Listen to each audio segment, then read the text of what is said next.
आज शनिवार का दिन है और इस दिन शनिदेव की पूजा की जाती है।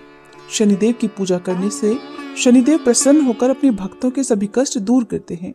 जिनकी कुंडली में शनि दोष हो, शनि की 7.5 या ढैया हो, तो उन्हें शनिवार का व्रत रखकर शनिवार व्रत कथा अवश्य ही पढ़नी और सुननी चाहिए। शनिदेव की कथा के साथ ही शनि चालीसा का पाठ करने से सभी प्रकार के कष्ट दूर हो जाते हैं और शनिदेव की कृपा से भक्तों के अच्छे दिन शुरू हो जाते हैं। तो आज सुनिए शनिदेव की कथा। एक बार की बात है, सभी नवग्रहों यानी कि सूर्य, चंद्रमा, मंगल, बुध, बृहस्पति, शुक्र, शनि, राहु और केतु में विवाद छिड़ गया कि इन सब में बड़ा कौन है। सभी आपस में झगड़ा करने लगे और कोई निर्णय न मिलने पर सभी देवराज इंद्र के पास निर्णय कराने के लिए पहुंचे। सभी नवग्रहों को अपने सामने देखकर इंद्रदेव घबरा गए और उन्होंने निर्णय करने में अपनी असमर्थता जता दी।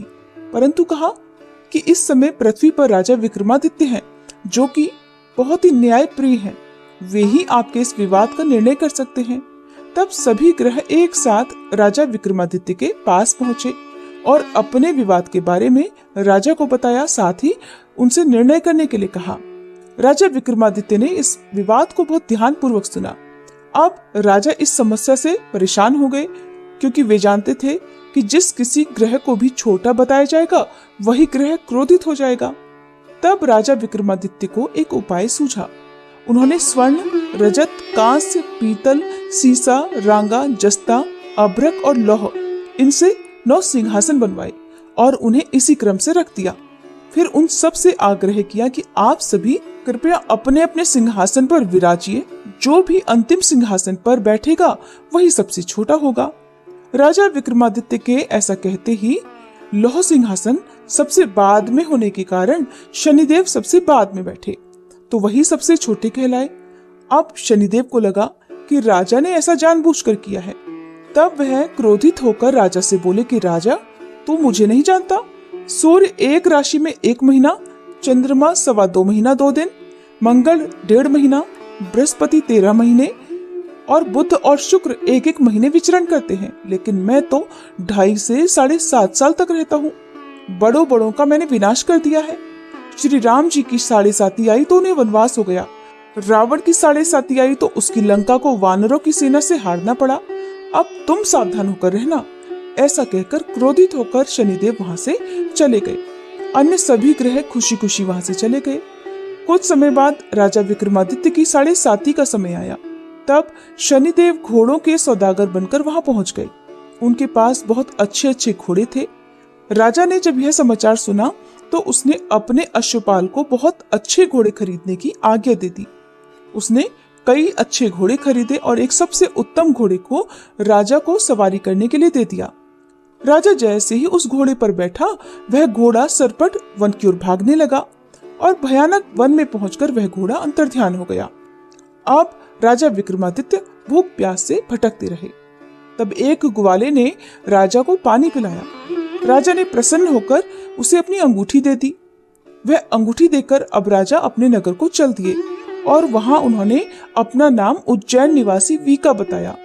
वहां एक सेठ की दुकान में उन्होंने जल इत्यादि पिया। कुछ देर आराम किया। भाग्यवश उस दिन सेठ की खूब बिक्री हुई। सेठ बहुत प्रसन्न हो गया और बड़े प्रसन्न मन से वह राजा को भोजन कराने के लिए अपने साथ घर ले गया। राजा ने वहां खूंटी पर एक हार देखा, जिससे खूंटी निगल रही थी। देखते ही देखते उस खूंटी ने पूरा हार निगल लिया और हार गायब हो गया। तब सेठ ने आने पर देखा कि हार तो गायब है। सेठ ने समझा कि इसी ने उस हार को चुरा लिया है। तब उसने वीका को कोतवाल के पास पहुंचा दिया। अब उस नगर के राजा ने भी वीका को चोर समझकर उसके हाथ पैर कटवा दिए और नगर के बाहर फेंकवा दिया। वहां से एक तेली निकल रहा था, जिसे वीका पर दया आ गई और उसने वीका को अपनी गाड़ी में बिठा लिया। वह अपनी जीभ से बैलों को हाँकने लगा। उस समय राजा की शनि दशा समाप्त हो गई।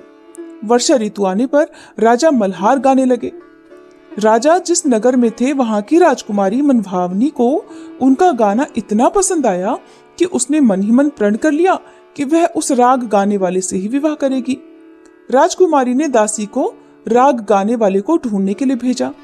दासी ने बताया कि वह तो एक अपाहिज है, परंतु राजकुमारी नहीं मानी।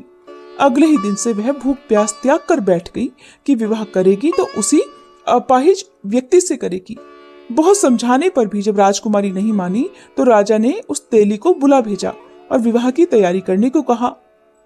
इस प्रकार उस राजा का विवाह राजकुमारी से हो गया। तब एक दिन सोते हुए स्वप्न में शनिदेव ने राजा को दर्शन देकर कहा कि राजन, देखा तुमने, मुझे छोटा बताकर तुमने कितना दुख झेला है। तब राजा ने शनिदेव से क्षमा मांगी और प्रार्थना करते हुए कहा कि हे शनिदेव, जैसा दुख आपने मुझे दिया है किसी और को मत दीजिएगा।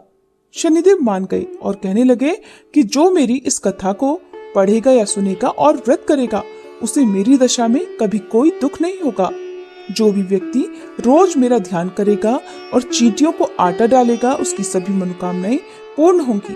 तब शनिदेव ने प्रसन्न होकर राजा के हाथ पैरों को वापस ठीक कर दिया। सवेरा होने पर आंख खुलने पर राजकुमारी ने देखा तो वह हैरान हो गई। अपनी पहचान छुपाए हुए राजा ने राजकुमारी को बताया कि वह तो उज्जैन के राजा विक्रमादित्य हैं। ये बात जानकर सभी बहुत प्रसन्न हुए। सेठ ने जब सुना तो वह राजा के पैरों में गिरकर क्षमा मांगने लगा। राजा ने कहा कि वो तो शनिदेव का क्रोध था, इसमें किसी का कोई दोष नहीं। सेठ ने फिर भी निवेदन किया कि मुझे शांति तभी मिलेगी जब आप मेरे घर चलकर भोजन करेंगे। सेठ ने अपने घर तरह तरह के व्यंजनों से राजा का स्वागत सत्कार किया। साथ ही सबने देखा कि जो खूंटी हार निकल गई थी वही अब उसे उगल भी रही थी। सेठ ने बहुत सारी मोहरें देकर राजा का धन्यवाद किया। सेठ ने राजा से अपनी कन्या श्री कंवरी से विवाह करने का निवेदन किया, जिसे राजा ने तुरंत ही स्वीकार कर लिया। कुछ समय बाद राजा अपनी दोनों रानियों मनभावनी और श्री कंवरी को सभी उपहार सहित लेकर उज्जैन नगरी को चल दिए। वहां सभी नगरवासियों ने नगर के बाहर आकर राजा और अपनी रानियों का खूब आदर सत्कार किया। सारे नगर में दीपमालाएं बनाई गई, सभी द्वारों को खूब सजाया गया और सारा नगर जगमग करने लगा। तब राजा ने घोषणा की कि मैंने शनिदेव को सबसे छोटा बताया था, जबकि असल में तो शनिदेव ही सर्वोपरि हैं। तब से सारे राज्य में शनिदेव की पूजा और कथा नियमित होने लगी। सारी प्रजा भी खुशी और आनंद के साथ अपना जीवन बिताने लगी। जो भी कोई शनिदेव की इस कथा को पढ़ता है या सुनता है, उसके सभी दुख शनिदेव की कृपा से दूर हो जाते हैं। व्रत के दिन इस कथा को अवश्य ही पढ़ना या सुनना चाहिए। यदि संभव हो तो सप्ताह के सभी दिन इस कथा का पाठ करना चाहिए।